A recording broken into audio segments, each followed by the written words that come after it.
कुनै कालमा प्रचण्ड पनि शिक्षक थिए, त्यो उनीहरूले बुझेका छन्। त्यो कुनै कम्युनिस्ट फिलोसफीसँग मिल्ने कुरा होइन। कम्युनिस्ट पार्टी बनाउन खोज्दाखेरि यो ऊँट बनेको हो कि मान्छे मरिरहन्छन्, बाटोमा हिँड्ने डराइरहन्छन्, प्रतिपक्षको भूमिका निभाउनमा जाँगर देखाउनु भएको। प्राइम मिनिस्टरको उल्टो बाटो के हो भने पहिला सुरु उहाँले सपनै देखाउनु भयो। अब यस्तो अवस्थामा भारतले खेल्छ, स्वाभाविकै छ, खेलिरहेकै छ।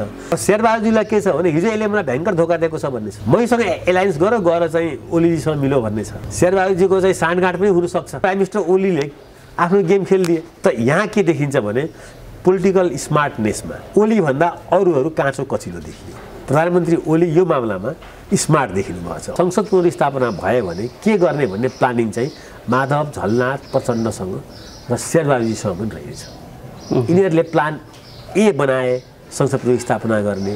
हामीले जति गाली गरे पनि जहाँ जुन देशमा राजनीतिक पार्टीहरू चाहिँ फेल खान्छन् त्यहाँ जातीय राजनीति हो। चाइनाले सुरु गरेका सम्पूर्ण प्रोजेक्टहरू चाहिँ नेपालमा बन्द छ, जो चाहिँ आजभन्दा 50 वर्ष अगाडि बनेको नाका आजसम्म खुलेको छैन।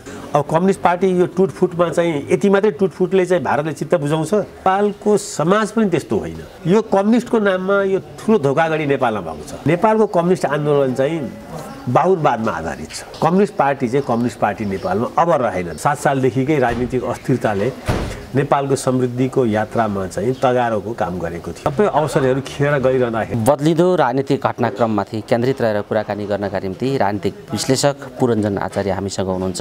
सर, स्वागत छ यहाँलाई। हस्, धन्यवाद। 2/3 बहुमत दिएपछि स्थायित्व हुन्छ, अस्थिरताबाट मुक्ति पाइन्छ, त्यसमा पनि भोकानाङ्गा सरबारा वर्गका जनताहरूका लागि चाहिँ साह्रै ठुलो यसले यो 2/3 सरकारले त्यो क्षेत्रलाई बढी काम गर्छ र राष्ट्रलाई समृद्धिको बाटोमा डोर्याउँछ भन्ने जुन मानिसहरूको अपेक्षा थियो, यो 2/3 पनि समाधान होइन भन्ने ठाउँमा आज नेकपाले पुर्याइदिएको अवस्था, आफ्नो ठाउँमा फर्किएका दुईटा पार्टीहरूको अवस्था हेर्दाखेरि त झनै आश्चर्य लाग्दो स्थिति छ। त्यसमाथि यत्रो विरोध र आलोचना गर्नेहरूले एकले अर्कालाई समर्थन फिर्ता लिएको या विरोध गरेको स्थिति, विरोधदेखि बाहेक, आलोचनादेखि बाहेक समीकरणका निम्ति कुनै ठोस दृश्य अगाडि सरेको देखिँदैन। समर्थन यथावत छ, विरोधको कटाक्ष पनि यथावत छ।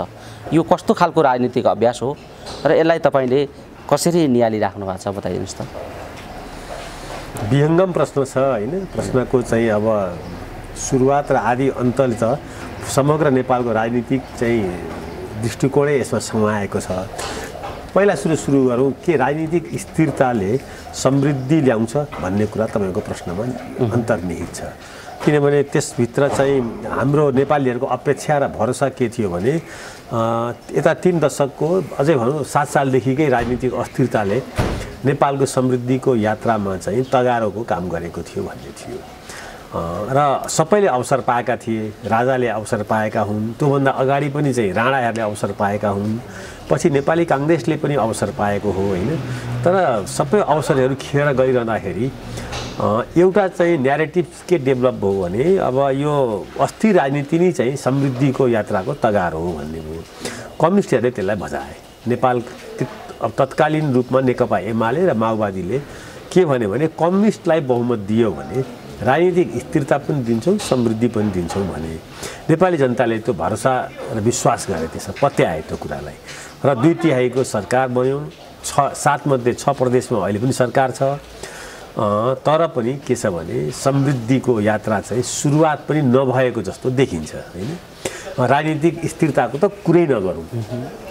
अब प्रश्न उठ्छ के छ भने के पोलिटिकल स्टेबिलिटी चाहिँ विकासको मापदण्ड हो कि होइन या अनिवार्य शर्त हो कि होइन भन्दा चाहिँ त्यो एउटा शर्त हो तर अनिवार्य शर्त होइन भन्ने कुरा विभिन्न चाहिँ अब संसारका राजनीतिक गतिविधिहरूले सरकारहरूले देखाइरहेको छ।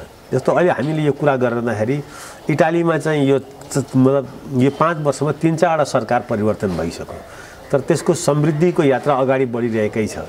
इजरायलको पनि त्यही छ, त्यहाँ 3 पटक चुनाव भइसक्यो होइन, तर पनि उनीहरूको चाहिँ आर्थिक समृद्धि अगाडि बढिरहेकै छ। त एउटा फेजमा पुगेपछि जहाँ चाहिँ इन्स्टिट्युसनहरू चाहिँ आफ्नो ढङ्गले काम गर्न पाउँछन्, संस्थाहरू जस्तो चाहिँ सुप्रिम कोर्ट भयो, लोकसेवा भयो, राष्ट्र ब्याङ्क हो या चाहिँ अब चाहिँ सरकारका विभाग मन्त्रालयहरू भयो, एउटा फेजमा के हुन्छ भने राजनीतिक अस्थिरता भनेको सेन्ट्रल गभर्मेन्टको अस्थिरताले विकासलाई धेरै ठुलो असर चाहिँ नगरिरहेको एक्जाम्पलहरू पनि संसारमा भेटिन्छ। तर कस्तो देशमा भेटिन्छ भने जहाँ चाहिँ डेमोक्रेटिक पिलरहरू या इन्स्टिट्युसन्सहरू चाहिँ लाभ उनीहरूले काम गर्ने मौका पाउँछन्। जस्तो चाहिँ अब अमेरिकामा उदाहरणको लागि लिन सकिन्छ। अमेरिकाको उदाहरणमा चाहिँ अहिलेको जो बाइडेन भन्दा पहिलेको राष्ट्रपतिले हैन धेरै किसिमले चाहिँ इन्डिभिजुअली ड्राइभ गर्न खोजे अमेरिकालाई। उनले त्यसलाई त्यहाँका डेमोक्रेटिक इन्स्टिट्युसनहरूलाई चाहिँ प्रभावित गर्न खोजे। 44वटा मुद्दा हाले उनी आफैले जो राष्ट्रपतिले कि चाहिँ यो जो डेमोक्रेटिक पार्टीले चुनावमा धान्धली गरेको छ भनेर 44वटा मुद्दा उनले हारे, कोर्टमा हारे र अन्ततोगत के हो भने अब ट्रम्पको चाहिँ पतन भयो त्यहाँ। र त्यो के कारणले भयो भने त्यहाँको डेमोक्रेटिक इन्स्टिट्युसनहरूले त्यसलाई चाहिँ त्यहाँको डेमोक्रेसी जोगाए, त्यहाँको सेकुलरिजम जोगाए, त्यहाँको डेभलपमेन्टको चाहिँ यात्रालाई जोगाएर फेरि अमेरिका अहिले फेरि एउटा स्टेबल डेमोक्रेसीको लामो इतिहासको निरन्तरतामा अगाडि बढ्यो। नेपाल त्यस्तो होइन। नेपालमा इन्स्टिट्युसन बिल्डिङ गर्ने प्रोसेसमा छ अहिले नेपाल चाहिँ। नेपालको इन्स्टिट्युसनहरू बिल्डिङ गर्नु परेछ। नेपालको समाज पनि त्यस्तो होइन। नेपालको समाज पनि साह्रै चञ्चल छ। त्यसै कारणले यहाँ कस्तो छ भने हामी चाहिँ 5 वर्षको लागि एउटा सरकार आएको छ भने टेस्ट चेन्ज गर्न मन लाग्छ। तरकारीको टेस्ट चाहिँ बिहानै बेलुका चेन्ज गरे जस्तो यहाँ टेस्ट चेन्ज गर्ने बानी हामीलाई धेरै लागेको छ, किन हाम्रो प्र्याक्टिस पनि त्यही खालको छ। जस्तै इन्डियामा अब छैन, इन्डियामा पनि पहिला थियो। इन्डियामा पनि 1990 भन्दा पहिला धेरै टेस्ट चेन्ज गर्न प्रधानमन्त्री चाहिँ एउटै कार्यकालमा चन्द्रशेखर आए, चरण सिंह आए, मतलब 4वटा प्राइम मिनिस्टर आउँथे। नेपालमा अब अहिले इन्डियाले त्योबाट मुक्ति पाएको छ हैन। नरेन्द्र मोदीलाई कसैले पनि च्यालेन्ज गर्दैनन् 5 वर्षसम्म। नेपालमा चाहिँ के भएको छ भन्दाखेरि चाहिँ अहिले तपाईँले चाहिँ भन्नुभयो जस्तो अब एकातिर जुन चिजमा टेकेर नेपाली जनताले आशा गरेका थिए हैन स्थिरता र समृद्धिमा, अर्कोतिर फेरि कम्युनिस्टको सरकार, सर्वहाराको सरकार हैन, त्यसरी 2/3 अब यो सर्वहाराको सरकारको चाहिँ अब हुन त अब तपाईँले अघि भन्नुभयो सर्वहाराको सरकार हैन, गरिब दिन दुखीको सरकार, सीमान्तकृतको सरकार त्यसो भनेर राजनीति गर्दै आएका हुन्। तर अब यिनीहरू त्यो हुन् त यिनीहरू त्यो होइनन् भन्ने मेरो मान्यता छ। यहाँ यी सबै जति पनि अहिलेको नेपालको कम्युनिस्ट आन्दोलन छ यो मजदुरबाट बनेको छैन, यो किसानबाट पनि बनेको छैन, यो सीमान्तकृतबाट पनि बनेको छैन। जातीय रूपमा यो सर्वश्रेष्ठ छ। के छ भन्दाखेरि चाहिँ यसको लिडरसिपमा अधिकांश मान्छे चाहिँ प्रिस्टहुड छन्, पुरोहित परिवारका छन्। अधिकांश नेताहरूको या यसको नेटवर्किङको ब्याकग्राउन्ड चाहिँ तपाईँले राम्रो प्रश्न उठाउनु भएको छ। यसलाई अलिकति चाहिँ भन्नै पर्ने हुन्छ। यो कम्युनिस्टको नाममा यो ठुलो धोकाधडी नेपालमा भएको छ। एकातिर उच्च जातिका मान्छेहरूको वर्चस्व छ। तपाईँ प्रचण्ड भन्नुहोस्, चाहे माधव नेपाल भन्नुहोस्, चाहे खड्ग ओली भन्नुहोस्, चाहे ईश्वर पोखरेल भन्नुहोस्, यसमा जस्तो चाहिँ एकल जातीय वर्चस्व अरू कुनै पनि पार्टीमा छैन। नेपाली काङ्ग्रेसमा पनि छैन, जसपामा पनि छैन। जसपा त यसै पनि होइन मिनिमम लेभलको एउटा मार्जिनलाइज कम्युनिटीबाट चाहिँ माथि आइरहेको हो। त नेपालको कम्युनिस्ट आन्दोलन चाहिँ बाहुनवादमा आधारित छ, प्रिस्टहुडमा आधारित छ होइन। यसको चाहिँ विस्तार र यसको चाहिँ यो कम्युनिस्ट पार्टीको विस्तार र यसको सङ्गठनको आयाममा चाहिँ जागिरेहरूको चाहिँ बोलबाला छ, शिक्षकहरूको बढी बोलबाला छ। तपाईँले कतिको ख्याल गर्नुभएको छ, मेची महाकालीमा नेपालको कम्युनिस्ट आन्दोलनमा भाग लिनेहरू अधिकांश चाहिँ स्कुलका टिचर थिए। त्यसै कारणले स्कुलको यो हविगत भएको छ। आज पब्लिक स्कुलको यो हविगत। फेरि यसको अर्को एउटा इन्ट्रेस्टिङ डाइनामिक्स के छ भने एकातिर पब्लिक स्कुलबाट चाहिँ नेपालको कम्युनिस्टको फ्याक्ट्री उत्पादन भयो, त्यो फ्याक्ट्री नै भयो, यसको क्याडर्सको पनि लिडर्सको पनि। तपाईँ सबैलाई हेर्नुहोस्, कुनै न कुनै कालमा सबै चाहिँ एक त उच्च जातिका छन्, सबै ब्राह्मण लेभलका, सबै बाहुन या पुरोहित परिवारका। अर्को के छ भने सबै चाहिँ के छ भने टिचिङ पेसाबाट आएका छन् अधिकांश चाहिँ। अब अर्को चाहिँ यसको त थर्ड आयाम के छ भने फेरि जब राजनीतिले चाहिँ अलिकति उदार लोकतान्त्रिक व्यवस्था अपनायो 46 सालपछि, यी सबैले फेरि अधिकांशले प्राइभेट स्कुल खोलेका छन्। जुन ठाउँमा टेकेर नेपाली समाजको रूपान्तरण गर्ने, जहाँ बसेर शिक्षकहरूले जहाँ बसेर चाहिँ अब कम्युनिस्ट फिलोसफीलाई, मार्क्सवादलाई, तपाईँले भन्नुभएको अहिलेको सर्वहारावादलाई चाहिँ अगाडि लिएर गए। त्यसको लागि जेल नेल पनि खाए, दुःख पनि पाएका छन् होइन। तर जहाँ टेकेर यो सङ्गठन यसको निर्माण भयो, तत्कालीन नेकपा माले या मार्क्सवादी या माओवादीहरू अधिकांश, कुनै कालमा प्रचण्ड पनि शिक्षक थिए। नारायण काजी पनि शिक्षक थिए हैन। त्यसरी हेर्ने हो भने त चित्रबहादुरदेखि प्रचण्डसम्म सबै शिक्षक काङ्ग्रेस कम्युनिस्ट। तर के भएको छ भने जहाँ जहाँ कम्युनिस्टहरू शिक्षक भएर जुन जुन सङ्गठनबाट यिनीहरू बाहिर निस्के नेपालको पब्लिक एजुकेसनमा कुन कल्चर यिनीहरूले इन्ट्री चाहिँ गरायो भने बन्द र हडतालको त्यो उनीहरूले बुझेका छन्। त्यसैले कसैले पनि चाहिँ आफ्नो केटाकेटीहरूलाई पब्लिक स्कुलमा अहिले पढाउँदैनन्, किनभने त्यहाँ हामीले ध्वस्त पारेका छौँ भन्ने कुरा नेपालको कम्युनिस्टहरूलाई थाहा छ। त्यो पब्लिक स्कुल त्यो रहेन भने चाहिँ यो 46 सालको यतातिर हेर्नुभयो भने थुप्रै चाहिँ कम्युनिस्ट नेताहरूले प्राइभेट स्कुल आफैले खोलेका छन्। अहिले काठमाडौँमा भएका प्राइभेट स्कुल र प्राइभेट कलेजहरूमा अधिकांश अब हुँदा प्राइभेट चाहिँ के अरे मेडिकल कलेजमा पनि मनमोहन अधिकारीकै नाममा चाहिँ मेडिकल कलेज खोल्दै थियो।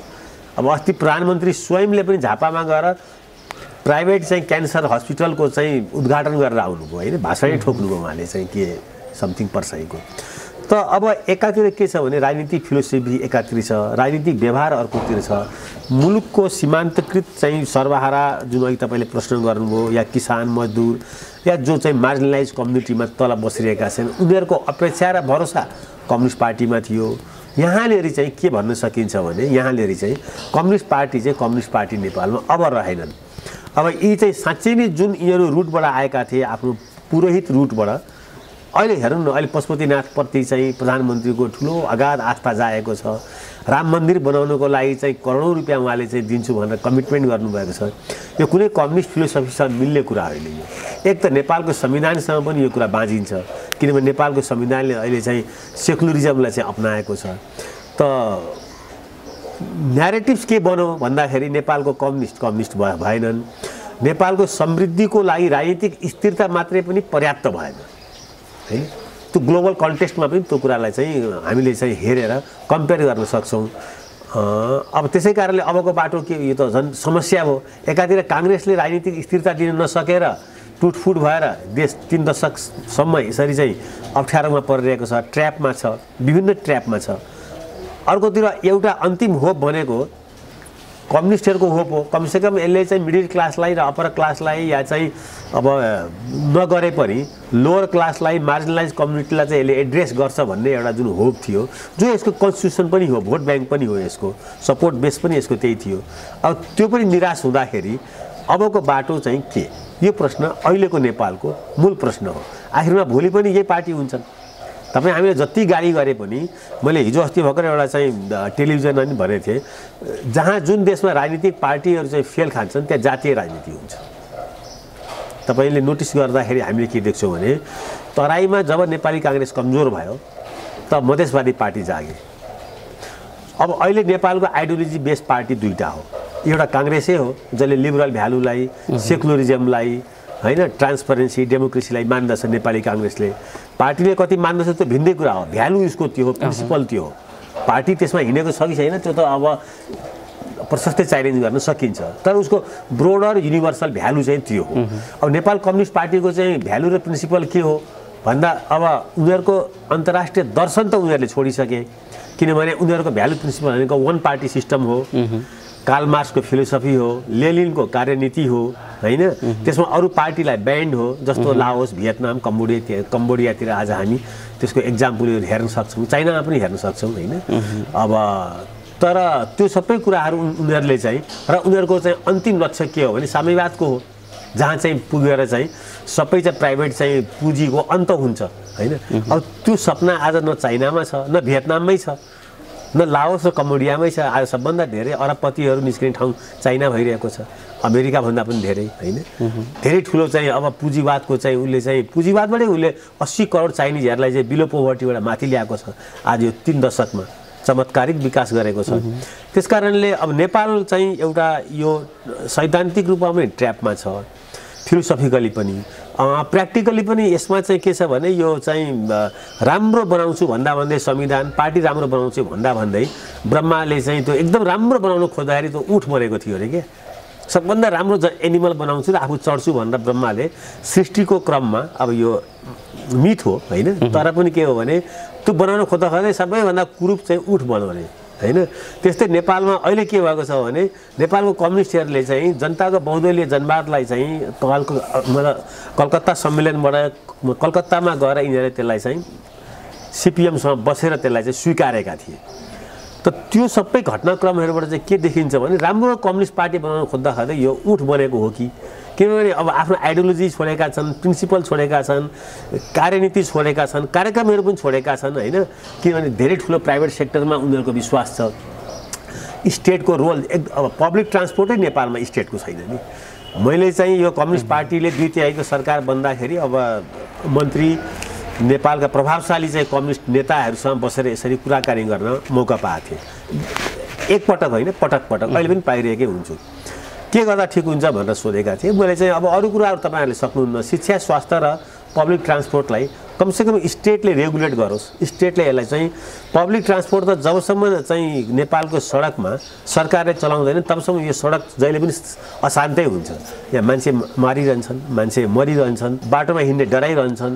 किनभने उनले जब सडकमा गुड्ने गाडी पनि प्रफिट मोटिभबाट हिँड्छ तब त्यो अशान्त भइहाल्छ, त्यहाँ कम्पिटिसन हुन्छ, प्रतिस्पर्धा हुन्छ। नेपाल यातायातको गाडी र अर्को चाहिँ सूर्य यातायातको गाडीको बिचमा सडकमा कम्पिटिसन भयो भने, सडकमा प्यासेन्जर बोक्न कम्पिटिसन भयो भने एक्सिडेन्ट हुन्छ।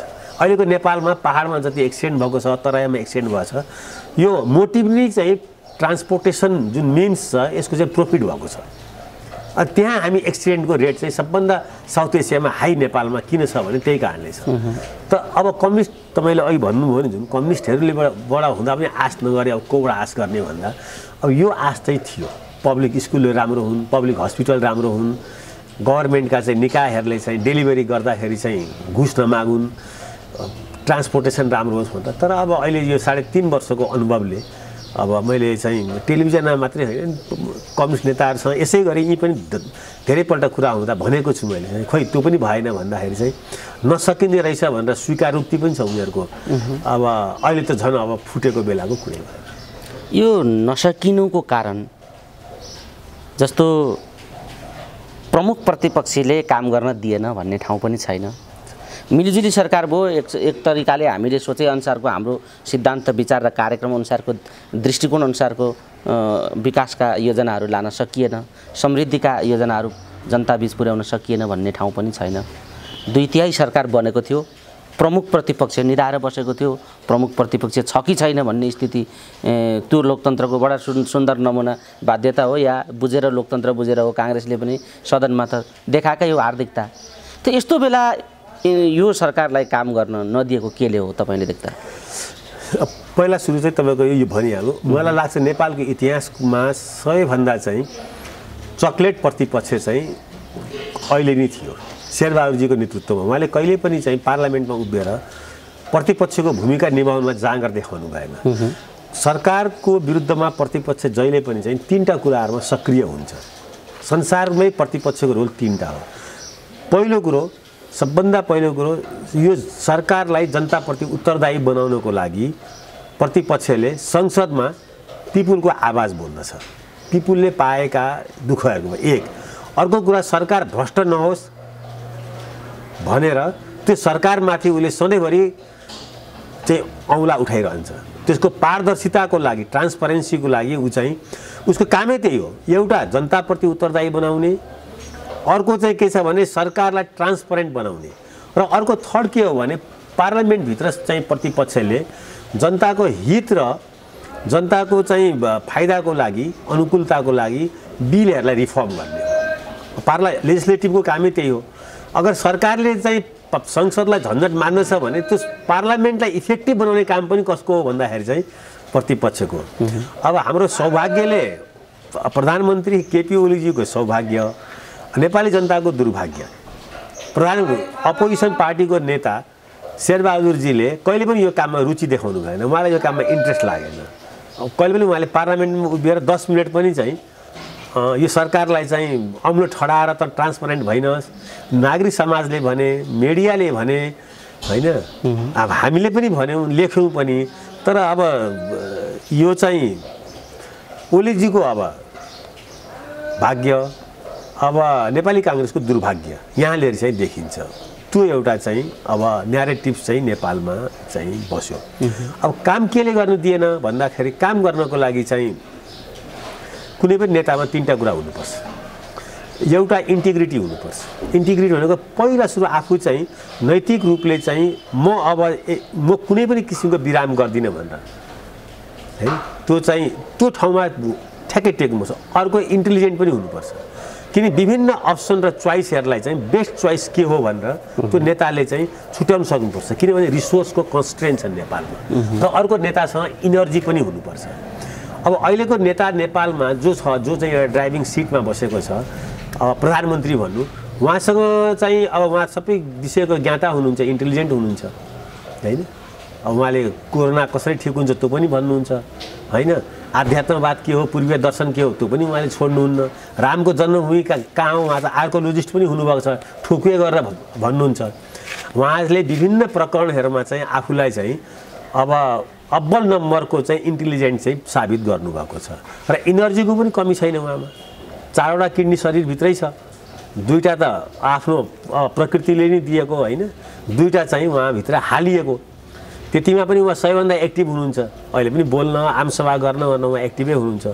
तर सबभन्दा ठुलो समस्या के छ भने उहाँको इन्टिग्रिटीमा सुरुदेखि नै प्रश्न उठ्यो। सुरुदेखि नै उहाँले किन उठ्यो भन्दाखेरि चाहिँ के हुन्छ भने लिने बाटो कुन हो भन्ने कुरा, यो फेरि तपाईँलाई मैले भनिरहेको कुरा, यो प्राइम मिनिस्टरले चाहिँ राम्रै गरी सुन्नुभएको कुरा म फेरि यहाँ दोहोऱ्याउँदैछु। प्राइम मिनिस्टरको एडभाइजरसँग चाहिँ कुराकानी हुँदा, प्राइम मिनिस्टरको टिमसँग कुराकानी हुँदा भएको कुरा म तपाईँलाई भनिदिन्छु। प्राइम मिनिस्टरले लिने बाटो के हो भनेर भन्दाखेरि चाहिँ कुनै पनि देशको चाहिँ राष्ट्र प्रमुख जो कार्यकारी प्रमुख हुन्छ त्यससँग 3टा उपाय हुन्छ देशलाई समृद्धिको बाटोमा लिएर जानलाई। पहिलो उपाय भनेको चाहिँ त्यसले सरकारसँग भएका इन्स्टिट्युसनहरू जति छन् गिभेन सरकारले क्यारी अन गरेका इन्स्टिट्युसनहरूले चाहिँ जहाँ आम जनता दिनरात चाहिँ ठक्कर खान्छन्, जहाँ पुगेर सेवा लिन्छन्, जसलाई सेवाग्राही भनिन्छ, त्यो चिजलाई चाहिँ इफेक्टिभ बनाउने हो। जस्तो तपाईँलाई भनौँ, लाइसेन्स लिन गयो, मालपोत तिर्न, यहाँ त कर तिर्न गयो घुस पाउनुपर्छ, मालपोत तिर्न गयो, खानेपानीको लाइन लिन गयो, घरको नक्सा पास गर्ने हो। पहिला सुरु सरकारले जनतासँग जोडिएका संस्थाहरूलाई चाहिँ इफेक्टिभ बनाउनु पर्ने कुनै पनि संसारकै कुनै पनि मुलुकको सरकारको पहिलो दायित्व हो। दोस्रो, डेभलपमेन्टका अनगोइङ प्रोजेक्टहरू जुन हुन्छ नि, अनगोइङ, जस्तो राष्ट्रिय गौरवका आयोजनाहरू नेपालमा अहिले 23वटा छन्। ती 23वटा योजनाहरूमा चाहिँ फोकस गर्ने र राष्ट्रको रिसोर्सको, डेभलपमेन्टको रिसोर्सको कम्तीमा पनि 50 to 60% पैसा त्यो डेभलपमेन्टमा लाउने हो। तेस्रो के हुन्छ भन्दाखेरि चाहिँ सरकारको कुनै पनि नयाँ सरकारको काम भविष्यको लागि, त्यो निर्वाचनको लागि पनि र आफ्नो कीर्ति स्थापना गर्नको लागि पनि त्यो सरकारले भविष्यका चाहिँ 20 वर्ष 25 वर्षका यस्ता योजनाहरू क्रिएट गर्छ जसले गर्दा 5 वर्षपछि जाने चुनावमा पनि उसलाई सजिलो होस् र ऊ चुनावी राजनीतिबाट रिटायर्ड भएर या यो संसारबाट ब्रह्मनिल भएर गयो भने पनि उसको सम्झनामा यो कसले बनायो भन्दा यो केपी ओलीजीको पालामा बनेको भन्ने होस्। यो 3टा आयाम भन्दा चौथो आयाम कुनै पनि सरकारको हुँदैन। एक, बुलेटमा भन्दा भइरहेका इन्स्टिट्युसनहरूको डेलिभरी इफेक्टिभ गर्ने हो जो जनतासँग जोडिएको हुन्छ। 2, डेभलपमेन्टका जुन प्रोजेक्टहरू चाहिँ एउटा नेसनले क्यारी अन गरिरहेको हुन्छ, फेरि डेभलपमेन्टको मात्रै पनि होइन, यसमा फेरि भू राजनीति पनि जोडिन्छ, परराष्ट्र नीति पनि त्यस्तै हो, क्यारी अन गर्ने हो, जहाँले रिफर्म गर्ने हो त्यो रिफर्मको लागि डिबेट सुरु गर्नुपर्छ। र थर्ड भनेको सपना देखाउने हो। चौथो वर्षमा अब प्राइम मिनिस्टरको उल्टो बाटो के हो भने, प्राइम मिनिस्टरको उल्टो बाटो के हो भने पहिला सुरु उहाँले सपनै देखाउनु भयो। उहाँले के भन्नु भने म चाइनासँग रेलवे जोड्छु भन्नु, त उहाँको जीवनकालमा जोडिने कुरा पनि होइन, त्यसमा धेरै ठुलो इन्टरनेसनल पोलिटिक्स जोडिएको हुन्छ।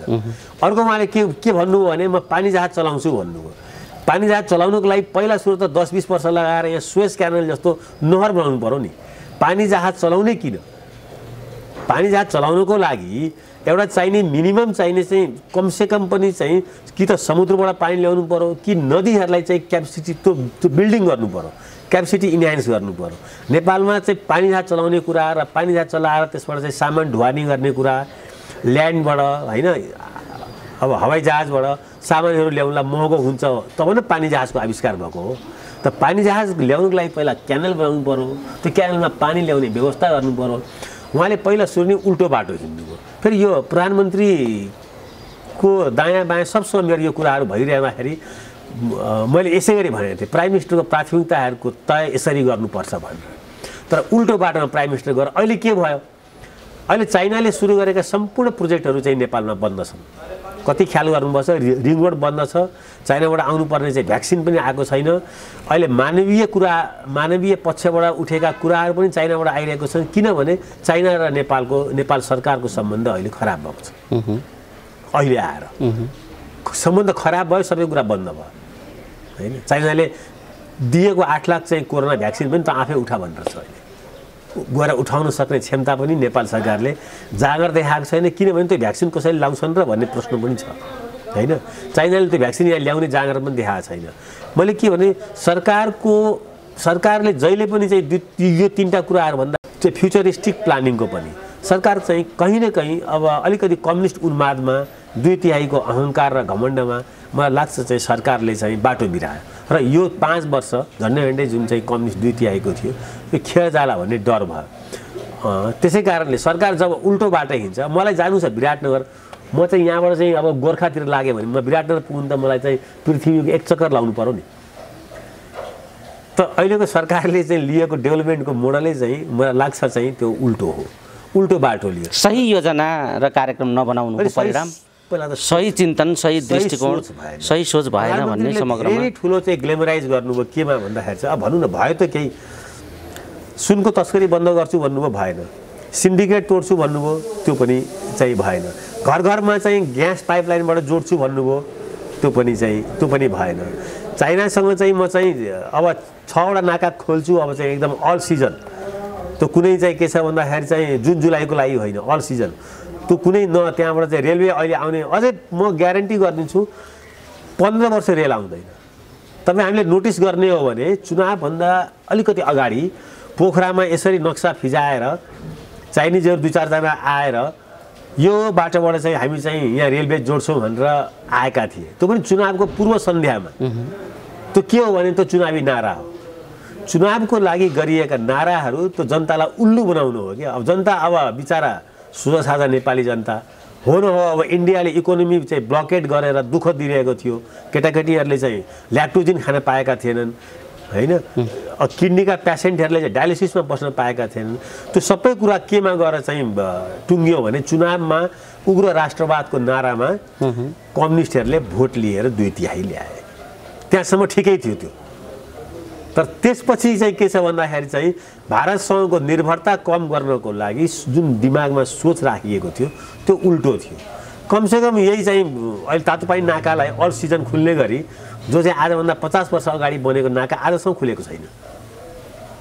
आजसम्म त्यो नाका भूकम्पपछि खुल्न सकेको छैन। त्यही भइरहेको चिजलाई पहिला त्यसलाई चाहिँ चालु गराएर अरू सपना त्यसपछि बाँडेको भए मलाई के लाग्छ भने प्रधानमन्त्री या कम्युनिस्ट पार्टी यो ट्र्यापमा पर्दैन थियो। कहीँ न कहीँ अब के छ भन्दाखेरि चाहिँ सोच चिन्तन, सोचबाट त हुनु नि कारण सोचै उल्टो भइसकेपछि उल्टो बाटोमा प्राइम मिनिस्टर हिँड्नुभएको छ। मैले किनभने यो आज नै समीक्षा गर्नु भोलिका लागि राम्रो हुनेछ भनेर मैले तपाईँसँग यो जिज्ञासा राखेको थिएँ कि 2/3 जनमत 2/3 मत बहुमत दिँदाखेरि पनि समृद्धि किन भएन, कारण के हो भन्ने कुरा आज समीक्षा गर्नु उपयुक्त हुने लागेर मैले तपाईँलाई यो जिज्ञासा राखेको थिएँ। अब त कल्पना नगर्दा पनि हुने ठाउँमा विषय आइपुग्यो कि अब समृद्धि अहिलेसम्म नभएको अब फेरि होला भन्ने कुरा। यो विभाजनको अवस्थाले पनि अब र अहिलेको यो सत्ता राजनीतिभित्रको किचलोले पनि अब सहज ढङ्गले यात्रा अगाडि जाला भन्ने कुरा देखिँदैन। तर यो विकल्प अब ओलीले जे कुरा गर्न सकेनन्, यो गर्ने समय गुमाए ओलीले। यसका लागि ओलीको असफलता हो र यिनको विकल्प खोज्नुपर्छ। यिनले असंवैधानिक काम पनि गरे, लोकतन्त्र विरोधी काम पनि गरे, यिनले कालो इतिहास बनाए भनेर जसरी आलोचना गरेर अहिले विकल्प खोजिराखिएको स्थिति छ, तर समीकरण चाहिँ बन्न सकेको स्थिति छैन। दुईटा कुरा भयो, समीकरण किन बन्न सकेन मैले तपाईँलाई राख्ने जिज्ञासा एउटा। अर्को कुरा यो किचलो के हो? यो किचलो हामी जे देखिरहेका छौँ त्यो हो? यो भागभण्डा या यो ओलीले गर्न सकेनन् भन्ने कुरा मात्रै हो कि यसका पछाडि अरू केही पनि छ? यो पनि हामीले जिज्ञासा राजनीतितिर हो भने तपाईँको सङ्केत यो किचलोको पछाडि भू राजनीति मैले त्यतैतिर सङ्केत गरिरहेको छु। बुझिहाल्छु म। भू राजनीतितिर हो भने त्यो सधैँभरि हुन्छ। त्यो भू राजनीतिको असर नेपाल मात्रै होइन, संसारमै कुनै पनि देश यस्तो निरपेक्ष भएर बस्न सक्दैन एक्लै एउटा आइसल्यान्डमा।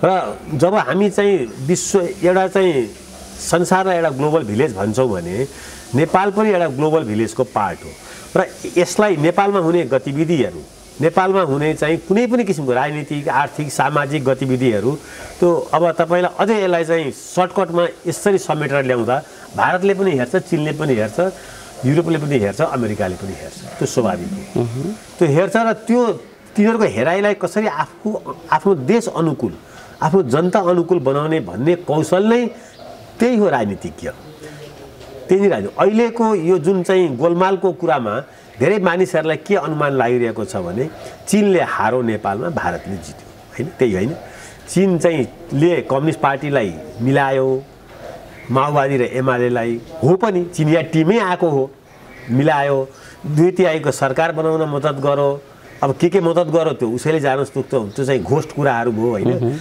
ती घोस्ट एक्सनहरुमा म जान चाहन्न किनभने अब थुप्रै टेपहरू पनि बजेको थियो करोडौं रुपैयाँ चाइनिजहरूले दिएको चुनावमा भनेर सायद चाहिँ त्यतिखेर सभामुख त्यसमा संलग्न हुनुहुन्छ चाहिँ हुनुहुन्थ्यो भनेर के अरे हाम्रो महाराजीको चाहिँ नाम चर्चामा आएको थियो तर अब त्यस्तो कुराहरुमा चाहिँ पुष्टि नगर्ने कुराहरुमा म हतपत चाहिँ मान्छेको नाम पनि नलिउ त्यो पुष्टि भएकै कुरा हो महाराजीको टेप रेकर्ड बाहिरकै हो र त्यो उहाँले अहिलेसम्म होइन भनेर प्रष्टीकरण दिनुभएको छैन अब एकातिर चीनको त्यत्रो ठुलो चाहिँ मतलब पहलमा नेपालको कम्युनिस्ट आन्दोलन एक ठाउँमा आएको छ त्यत्रो लगानी छ फेरि मिल्दो जुल्दो पनि छ चीनमा पनि वन पार्टी कम्युनिस्ट पार्टी छ चीनले पनि झुन्ड्याएर राख्ने माओकै फोटो हो लेनिनकै फोटो हो अझ सबभन्दा ठुलो त देवत्वकरण गरेको मार्क्सकै फोटो हो कार्ल मार्क्सकै नेपालका कम्युनिस्ट पार्टीहरू पनि सबैले चाहिँ मार्क्सवाद लेनिनवाद भन्छन् अझ माओवादीले त फोटो पनि बेचे राम्रै बिक्री भएको छ अब मार्क्स एन्जेल्स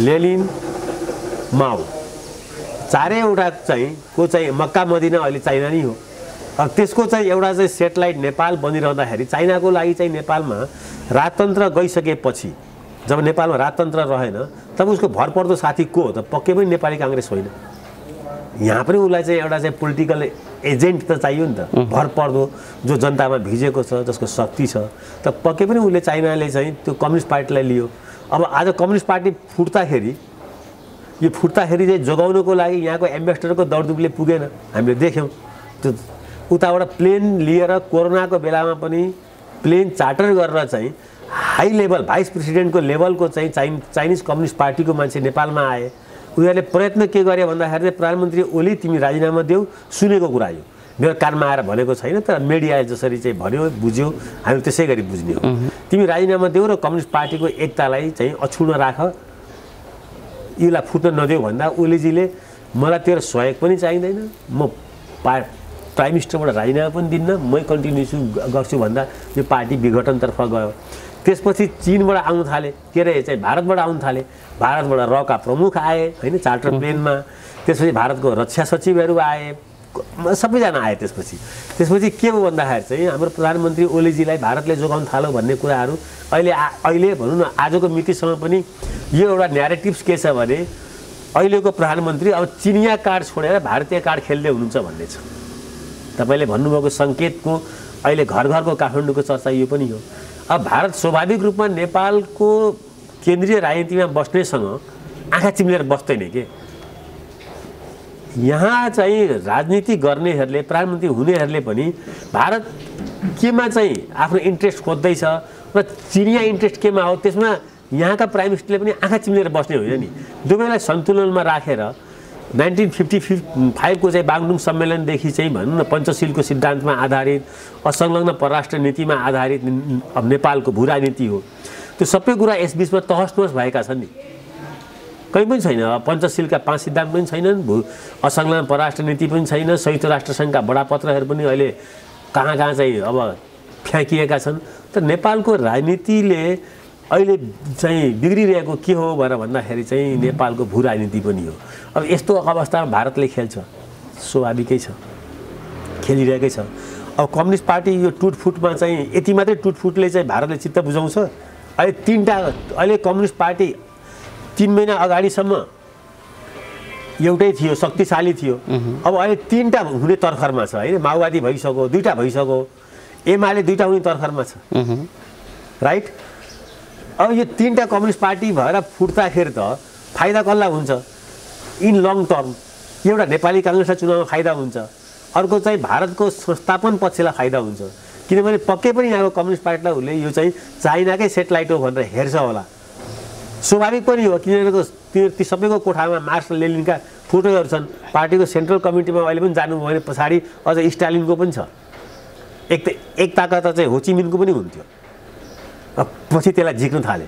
त्यो साह्रै भएन। अहिले त सबैका फ्याक्न पनि थाले, कतिले हटाएका पनि छन्। अहिले बिस्तारै पार्टीको नाम पनि अहिले चाहिँ माओवादी राख्न नसक्ने अवस्थामा नेपाल कम्युनिस्ट पार्टी राखेको भन्ने पनि छ। चाहिँ अमेरिकन एम्बेसडर चाहिँ के अरे उहाँ बल्खु दरबारमा जाँदाखेरि कम्युनिस्ट पार्टीको अफिसमा जाँदाखेरि त्यहाँ सबको फोटो थियो। अनि अमेरिकन एम्बेसडर आउँछ भनेर सबैको फोटो झिकेछन् त्यही दिन। मार्क्स, लेनिन, स्टालिन, होचिमिन सबको फोटो थियो। अब यस्तो किसिमको जालझेलको राजनीतिले चाहिँ के छ भन्दाखेरि चाहिँ यसले के बुझिन्छ भने मतलब राख्न सक्ने आँट छ भने राखे हुन्छ, चे गोराको पनि राखे हुन्छ, सबैको राखे हुन्छ नि होइन।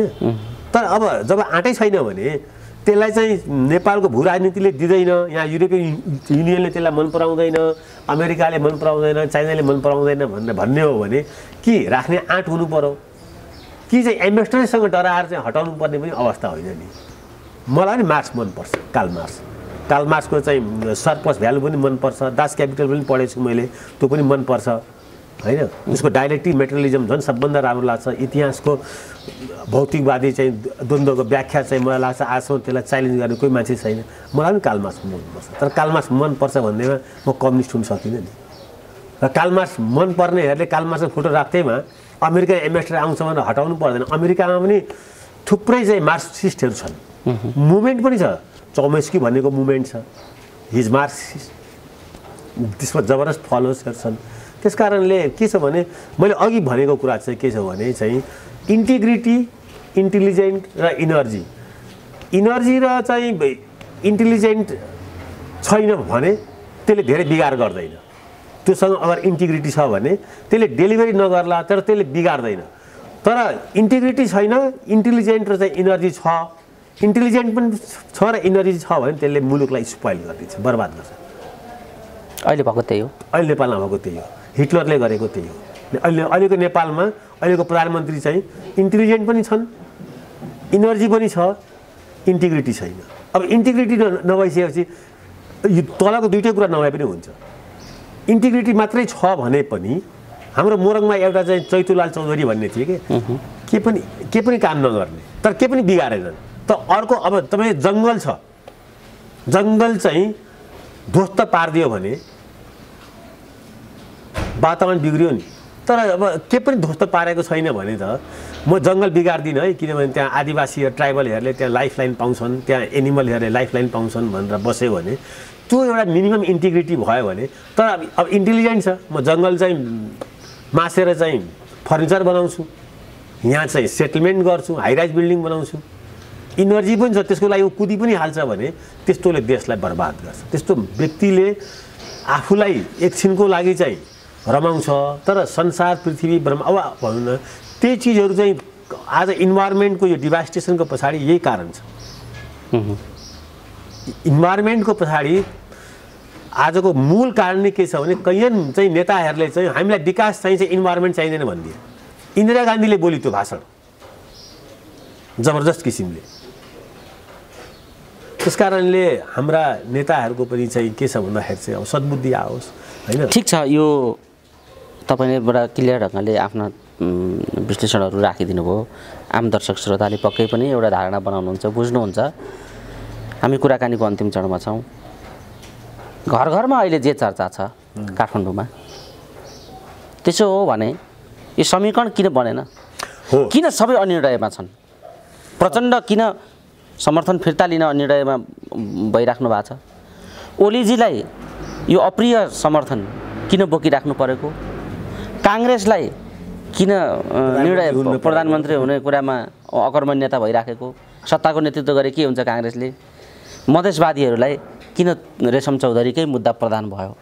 यो समीकरणका भित्र अनिर्णय र बन्न नसकेको समीकरण के हो तपाईँलाई लागेको बताइदिनुहोस् त। अब यसमा भनिदिउँ है त, अहिले प्रधानमन्त्री ओली संसदलाई विघटन गरेर पनि पुनर्स्थापित संशोधन त्यो प्राइम मिनिस्टर छन् भने निश्चित रूपमा त्यसमा प्रचण्डजीको समर्थनले उहाँ बहुमतमा हुनुहुन्छ। उहाँ अब प्रचण्डजीले किन उसलाई चाहिँ समर्थन गर्न बाध्य हुनुहुन्छ भने समर्थन फिर्ता लिने बित्तिकै अल्पमतको हुन्छ, यिनले फेरि संसद विघटन गर्छन् भनेर उहाँ सातो गएको छ होइन। त्यो गर्न तयारी पनि गर्दैछन्। काङ्ग्रेस सम्भावना पनि छ, मान्छे हल्ला गरिराखेकै छन् यो हुन्छ है होइन। त्यो उहाँले विश्वासको मत लिनुहुन्छ, विश्वासको मतमा चाहिँ उहाँको बहुमत पुग्दैन, उहाँले फेरि संसद विघटन गर्नुहुन्छ, फेरि त्यो कहाँ पुग्छ, अदालतमा पुग्छ। अब अदालत त्यतिखेर नैतिक रूपले अहिले पो क्षेत्र 1 को सरकार हो भनेर उसलाई टिकाए। अब सरकार पनि एकातिर बन्न सकिरहेको छैन पुनर्स्थापित संसदमा पनि। अर्को प्राइम मिनिस्टर पनि चाहिँ यही छन्। अब विघटनको फेरि मुद्दा फेरि चाहिँ अदालतमा पुगेपछि त सरकारै बन्न सक्दैन हो, अब चुनावमै जाओ भनिदिन्छ र ओलीजी आफ्नो नेतृत्वमा चुनाव गराउन चाहन्छन्। अब त्यो कारणले गर्दा प्रचण्डजी समर्थन फिर्ता लिनलाई चाहिँ हच्किरहनु भएको छ। उसलाई त्यो बाटो जानु नदिने, उसलाई संविधानको धारा 71(1) अन्तर्गतै सायद 71(1) होला बहुमतकै सरकार राख्नको लागि उहाँ चाहिँ बाध्य हुनुहुन्छ। त्यसैले उहाँको इमेज पनि गिरिरहेछ। एकातिर पब्लिकली उहाँ झगडा गर्न बाध्य हुनुहुन्छ कोसँग भने प्राइम मिनिस्टरसँग। यो त विदेशीको दलालै भन्नुभयो हिजो कि अस्ति कहिले हो भन्नुभयो, भन्न सकिने जति सबै भनिसक्नुभयो। अर्कोतिर उसैलाई फेरि प्राइम मिनिस्टरमा टिकाइरहनु भएको छ। त यो उहाँको बाध्यता पनि छ एउटा। अर्को काङ्ग्रेस किन छैन? काङ्ग्रेससँग पक्कै चाहिँ प्रचण्डजीले तिमी सरकारको नेतृत्व गरेर भनिरहेको होला। अब शेरबहादुरजीलाई के छ भने हिजो यसले मलाई भयङ्कर धोका दिएको छ भन्ने छ, मैसँग एलायन्स गएर चाहिँ ओलीजीसँग मिलो भन्ने छ। त्यो त हो पनि, त्यो हो पनि। फेरि अब म तिमीलाई कसरी विश्वास गरिहालौँ, तिमी पहिला समर्थन त फिर्ता ल्याऊ भनेर भन्ने छ। शेरबहादुरजीलाई के छ, विभाजित कम्युनिस्टहरू यसरी 2-3तिर छन् भने यही बेला बरु चुनावमै जान्छु नि, हिजो मेरो गुमेको चाहिँ बहुमत फेरि म ल्याउँछु भन्ने पनि होला। उहाँ फेरि चुनावमा ठेल्नको लागि यहाँनिर ओलीजीको र शेरबहादुरजीको चाहिँ साँठगाँठ पनि हुनसक्छ। देखिन्छ नि त्यो होइन। यो नेपालको आजको व्यवहारिक राजनीति हो। उता जनता समाजवादी पार्टी आदि ओलीजीसँग मिलेको छ, आदि चाहिँ के छ भन्दाखेरि चाहिँ काङ्ग्रेस र माओवादीसँग मिलेर चाहिँ त्रिपक्षीय पार्टीको सरकार बनाउनु भनिरहेको छ। त शक्ति पुग्दैन, 137 त चाहियो। काङ्ग्रेससँग कति छ र? एकदम भयङ्कर सबै काङ्ग्रेस एक भएर आउँदा 61 छ, माओवादीसँग 51 छ, त्यतिले पुगेन। जसपा सबै आउनु पर्यो। अब काङ्ग्रेसलाई चाहिँ समस्या के छ भन्दाखेरि चाहिँ यिनीहरू सबै आएनन् र एक्सपोज फेरि 57 जान थालेको लोभी पापी देखियो भने त यसै पनि शेरबहादुरजीलाई त्यो सधैँ त्यो आरोप लागिरहेको छ। अनि शेरबहादुरजी अहिले फुकी हिँडिरहेका छन्। सरकार निर्माण हुने कन्फर्म नभइकन शेरबहादुरजी अगाडि बढ्दैन। बरु त्योभन्दा राम्रो ओलीजीसँगै यसो अलिअलि लेनदेन गरेर कमसेकम मलाई सभापतिमा मद्दत गरिहाल्छन् कि यिनले भदौमा हुने सभापतिमा जो प्राइम मिनिस्टरको पोस्टमा हुन्छ त्यसको रोल हुन्छ। काङ्ग्रेसकै चाहिँ महाधिवेशनमा पनि रोल हुन्छ। अब त्यो समर्थन त्यो सपोर्ट पनि कतै न कतैबाट चाहिँ शेरबहादुरजी खोज्दै हुनुहुन्छ होला होइन। अब यहाँ भित्रभित्र के छ भने तिम्रो अधिवेशनमा तिमीलाई म मद्दत गर्छु, तिमी मलाई त्यो दिनसम्म टिकाउ 6 महिना 1 वर्ष, बरु चुनावी सरकारको नेतृत्व तिमी गर भन्न ओलीजीले चाहिँ शेरबहादुरजीसँग कहीँ न कहीँ एउटा चाहिँ भित्री कोठामा त अन्डरस्ट्यान्डिङ पनि गरेको हुनसक्छ। त सरकार निर्माणको लागि एउटा कुरा पक्का हो, तपाईँको प्रश्नमा एउटा कहाँ दम छ भने अगर संसद पुनर्स्थापना भयो भने के गर्ने भन्ने प्लानिङ चाहिँ माधव झलनाथ प्रचण्डसँग र शेरबहादुरजीसँग पनि रहेछ। यिनीहरूले प्लान ए बनाए संसद पुनर्स्थापना गर्ने। आदि मानसिकताबाट शेरबहादुरजीले त्यो बाटो हिँड्नुभयो, त्यो फुल्ली होइन, समग्र काङ्ग्रेस हिँडेको बारेमा बाध्य हुनुभयो होइन। काङ्ग्रेसको बहुमत टिम त्यता हिँडिदिएपछि उहाँलाई अब आफै मेरो त अब कुर्सी नै हल्लियो, उहाँ डराएर इन्द्रको आसन डराएपछि इन्द्रजी भागाभाग गर्छन् नि, शिवजी कहाँ पुग्छन् नि, त्यस्तै भयो। तर अब पुनर्स्थापित संसदलाई कहाँ कसरी ल्यान्ड गरेर सरकार बनाउने भन्ने कुरामा एक दिन पनि यिनीहरूले बैठक गरेनछन्। त्यतिखेर त जसपा त पुनर्स्थापित गर्न एक ढिका थियो नि, त्यतिखेरै एउटा एलायन्स बिल्डअप गरेको हुन्थ्यो नि। जब पुनर्स्थापित भयो त्यसपछि प्राइम मिनिस्टर ओलीले आफ्नो गेम खेलिदिए, म रेशम चौधरीलाई पनि छोड्छु, म चाहिँ मधेसवादीले भनेअनुसार संविधान संशोधन गर्छु भने आदि उतापट्टि लागिसके। त यहाँ के देखिन्छ भने पोलिटिकल स्मार्टनेसमा ओलीभन्दा अरूहरू काँचो कचिलो देखियो। प्रधानमन्त्री ओली यो मामलामा स्मार्ट देखिनु भएको छ। अहिले जनतासँग कम्युनिकेट गर्ने कुरामा पनि जानुभएको छ नि, उहाँ एक्लै भिड्नु भएको छ नि, उहाँसँग उहाँको पार्टीमा उहाँ बाहेक कोही छँदै छैन नि। उहाँको विरोधीमा शेरबहादुरजी हुनुहुन्छ होला, झलनाथजी, माधव नेपालजी, प्रचण्डजी, नारायण काजीजी, यी सबै जीहरू होलान्। तर उहाँसँग त उहाँ एक्लै हुनुहुन्छ। त्यहाँ उहाँ बाहेक तल त सबै के छ भने फ्ल्याट छ, कोही नेतै छैन। बादलजीको कुनै हैसियत छैन जनतालाई कम्युनिकेट गर्ने। म देख्दिनँ, मैले विराटनगरमा उहाँको भाषण सुने होइन। त्यस कारणले अहिले सर्वत्र सबै कुरामा केपी शर्मा ओलीजी भर्सेस रेस्ट छ, भर्सेस रेस्ट। त आजको मितिसम्म ओलीजी यसमा हावी देखिनु भएको छ। सबैलाई पनि उहाँ सबैभन्दा माथि उहाँ नै हुनुहुन्छ जस्तो लाग्छ। तर अब मेरो प्रेडिक्सन एउटा म गरिहालौँ, मलाई लाग्छ ओलीजीको पतन नयाँ सालदेखि सुरु हुन्छ। जसरी उहाँ अहिले आफ्ना साथीहरूलाई स्पष्टीकरण र कारबाहीको कुरा गर्दै हुनुहुन्छ, यो नेकपा एमाले अब फुट्ने दिशामै जान्छ होइन। उहाँले पार्टी फुटाउने भयो, देश फुटाउँदै हुनुहुन्छ। देश फुटाउने भन्नाले देशको कम्युनिस्ट आन्दोलन चाहिँ फुटाउँदै हुनुहुन्छ। जनता पनि उहाँले चाहिँ फुटाउँदै हुनुहुन्छ, पिपुललाई। उहाँको कार्यकर्ताहरू एक आपसमा चाहिँ लडाइँ भिडाइ गर्न तयार भइरहेका छन् होइन। कम्युनिस्ट पार्टीभित्र चाहिँ ठुलो चाहिँ फिजिकल चाहिँ वार चल्छ। अहिलेसम्म त चाहिँ दन्त बजानै छ नि। अब कुनै बेला फिजिकल रूप भयो भने अचम्म नमाने हुन्छ। मेरो आफ्नो अनुमानमा म यति भनेर यो अन्तर्वार्ता इन्ड गर्दैछु के भने यसमा सबैभन्दा ठुलो लुजर कोही हुँदैछ भने त्यो केपी ओलीजी हुनुहुन्छ। त्यो कहिलेबाट सुरु हुन्छ भने यो 78 सालको नयाँ वर्ष लाग्ने क्रमसँगै उहाँको डिक्लाइन, अहिले चाहिँ उहाँको राइज देखिन्छ, उहाँको फल सुरु हुन्छ र त्यो सार्पली हुन्छ र देशले एउटा नयाँ ओली नभएको ओलीको विकल्प भेट्छ। त्यतिखेर जुन बेला प्रधानमन्त्री ओली सत्ताबाट बाहिरिनुहुन्छ त्यसपछि उहाँको चाहिँ फल, उहाँसँग अहिले भएका साथीहरू सबैले छोड्न थाल्दछन्। यसले पार्टी डुबायो, कम्युनिस्ट पार्टी फोडो भनेर अहिले भइरहेका साथीहरूले नि कैयनले आरोप लगाउन थाल्छन्। नेपाली समाज यस्तै हो, नेपालको राजनीतिक दशा र दिशा पनि यस्तै हो। त्यसै कारणले अब ओलीजी सच्चिएर फेरि कम्युनिस्ट पार्टीलाई एकीकृत गरेर अगाडि बढ्ने त्यो सोचमा उहाँ हुनुहुन्छ जस्तो पनि लाग्दैन होइन। उहाँ झगडा गर्ने मुडमा हुनुहुन्छ। त्यहाँ त झगडाको चाहिँ दण्डै उहाँले समात्नु भएको छ। कहाँ ईश्वरजी सुभाषजीहरू बोल्नुहुन्छ, उहाँ आफै एक्लै अकेला चल्यो रे भन्ने छ। तर त्यो उहाँको लागि घातक हुनेवाला छ धेरै चाँडै। त्यसको लागि चाहिँ हामीले 30 दिन त पर्खिनुपर्छ, नयाँ साल लाग्नुपर्छ। आदरणीय दर्शक श्रोता, आज हामीले पछिल्लो विकसित राजनीतिक घटनाक्रममाथि केन्द्रित रहेर राजनीतिक विश्लेषक पुरञ्जन आचार्यसँग कुराकानी गरेका छौँ। यो कुराकानीमा देशमा 2/3 बहुमत प्राप्त सरकारले पनि काम गर्न नसक्नुको कारण के हो, ओलीजीको यात्रा कतातिर हो र नेकपा विभाजन हुनुका पछाडि केले काम गरिरहेको छ र अबको निकास के हुन सक्छ र निकासका लागि त्यो ढोका कहिले खुल्छ र प्रमुख प्रतिपक्षी दल नेपाली काङ्ग्रेसको भूमिका अहिले के हो र समीकरण किन बन्न सकिरहेको छैन, यिनै विषय वरिपरि रहेर आजको कुराकानीमा केन्द्रित गरेका छौँ। यो कुराकानीमा हामीले धेरै विषयहरू उद्घाटित गरेका छौँ। विषयलाई उद्घाटित गर्ने दायित्व हाम्रो, धारणा बनाउने जिम्मा तपाईँ दर्शक श्रोताहरूलाई सुम्पँदै पुरञ्जन सर अमूल्य समय दिनुभयो। यो महत्त्वपूर्ण समय र संवादका लागि धेरै धेरै धन्यवाद।